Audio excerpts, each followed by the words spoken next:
Well, hi everyone. Dr. Dave and Coach Monica here at the EliteFTS S5 compound here in London, Ohio. And we're gonna shoot some videos today. We're gonna put out some content.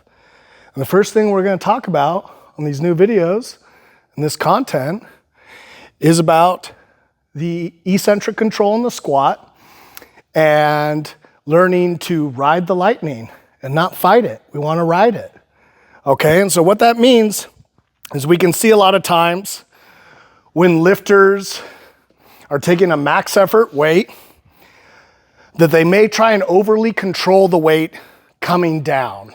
Monica, could you give us an example of what I would say is fighting the weight down? So let's imagine this is 400 pounds, because that's what Monica squats. So let's imagine 3 more plates on the bar. Monica's gonna get set. She's gonna set her brace, right? And then go ahead, show us what fighting it looks like. See all this tension? It's tight, right? And drive up.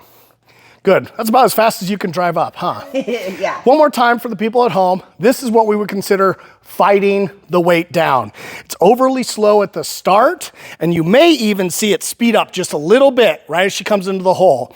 And then she's gonna drive up again, and it's gonna be a little bit slower. Go ahead and rack the bar, Monica. That's what we would need to avoid on our max effort lifts, is overly controlling the bar down. And yes, you will be tight, and yes, you will be tense, and yes, you will have pressure back into the bar, but we don't want that to interfere with the movement having a nice clean tempo into the hole. And if we waste too much energy fighting it down, as we could see, it makes it much harder to come back up. There's not as much of a stretch reflex out of the bottom, right? And we've already pre-fatigued a lot of our body, a lot of our main muscle groups by fighting that weight into the hole. So to avoid that, an easy thing we can do is give ourselves a rhythm and a tempo. And the tempo I like to use on squat goes like this. 1, 2, hole and drive.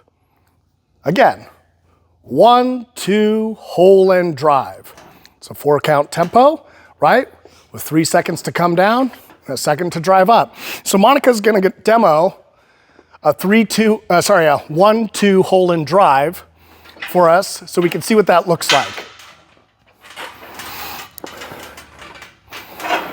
She's gonna get set, get a good brace, and then it's 1, 2, hole and drive. Just like that. Let's do one more, Monica. 1, 2, hole and drive. Go ahead and rack.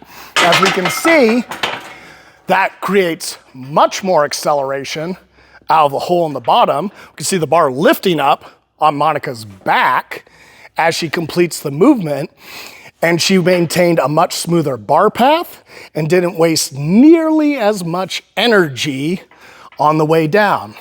Now, this is something we can incorporate in our training with specific tempo work, with a 1, 2, pause in the hole and drive back up as fast as we want, right?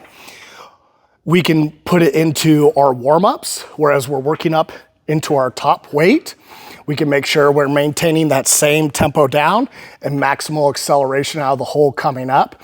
And it's something we can have in our mind when we're going through our checklist of our max effort work, is I'm not gonna fight the bar, I'm not gonna fight it, I'm gonna ride it.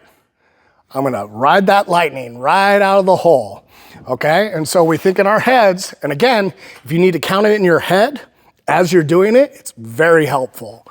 And it's set, it's your brace, and then it's 1, 2, hole and drive, right?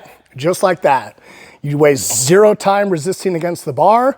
You still maintain all your technique and your tightness and your tension required for a maximal weight, but you don't waste time and energy slowing the bar down. You connect the bar to your body, you hit the hole, and you rebound back up. And that will save you a lot of frustration at the heavier weights of using too much energy to control the bar just to end up fatigued out when you hit the hole, right? And you'll probably end up here. So we can avoid all that, right? By simply giving ourselves a great little mental count of 1, 2, hole and drive.